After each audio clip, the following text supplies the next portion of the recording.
My name is Nick Catarano.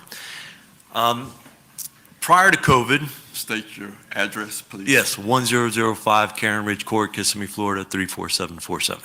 Thank you. You're welcome. So prior to COVID, I think most of us in modern life, we've learned to trust our leaders, our scientists. We're too busy to really look into so many different things. It was just, your doctor knows better, the experts know better. And when COVID came around, that kind of changed everything because we were stuck at home and we had plenty of time to look into things.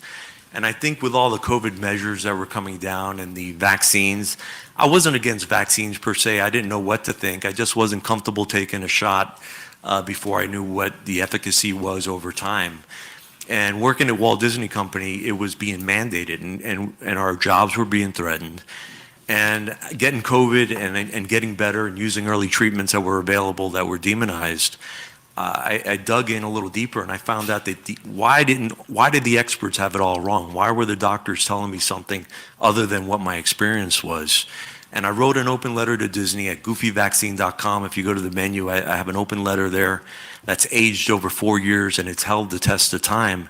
And all I did was use empirical data and things that were going on around the world to prove that it was too soon to make the claims they were doing and mandate these shots on people.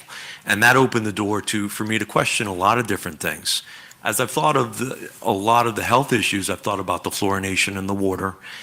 And just from a common sense perspective, if you drink the water, I mean, most of the time you put the bottle down, it goes to the back of your throat. It really doesn't touch your teeth. It's not a nutritional, like a calcium that's going to build strong bones and teeth.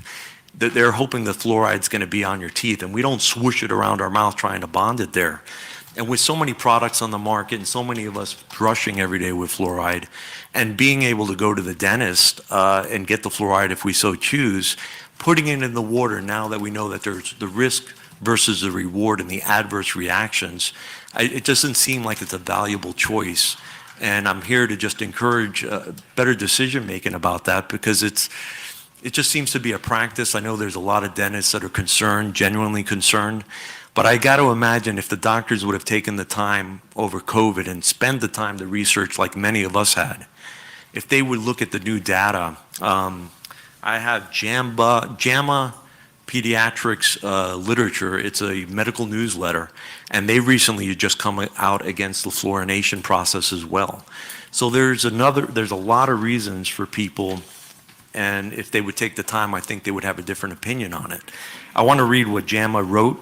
They said, publishing it serves as a testament to the fact that JAMA Pediatrics is committed to disseminating the best science practice entirely on the rigor of the methods and the soundness of the hypothesis tested, regardless how contentious the results may be. It's amazing to see, even when I stood against the vaccines and the mandates, not against people's choices, but my right to reject it and to keep my job. I got death threats. I got all kind of crazy things happen to me, and it's crazy to see the stance people take on issues like this, and I think a lot of that's imposed and fear-based rather than people openly minded looking at things rationally and considering what the risk and the rewards are.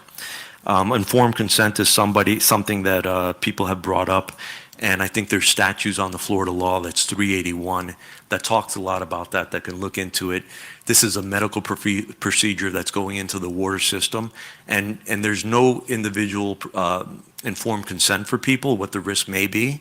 And it doesn't make sense to me that if I'm weighing 200 pounds, the same amount of fluoride's in the water for the 10-year-old kid that just played football and he's guzzling down half a gallon. So it's hard to met it that way. And from what I've looked, when I look at the images and I've checked out and found out for people in the industry that it's true, they go into these water plants and some of the larger ones. They're wearing hazmat suits. There's all these danger signs. So it's kind of hard to determine, how much is actually going in. I mean, there's not a precise measure. And the last point I wanted to bring up that has really struck out to me, we don't use farmer grade fluoride in the water, right? It's not pure fluoride. When they mine it up, it comes in with all these other toxin chemicals, and that goes into the water system as well. So all those things don't really provide a benefit when you weigh out the risk reward. Thank you for your consideration, and thank you for your time.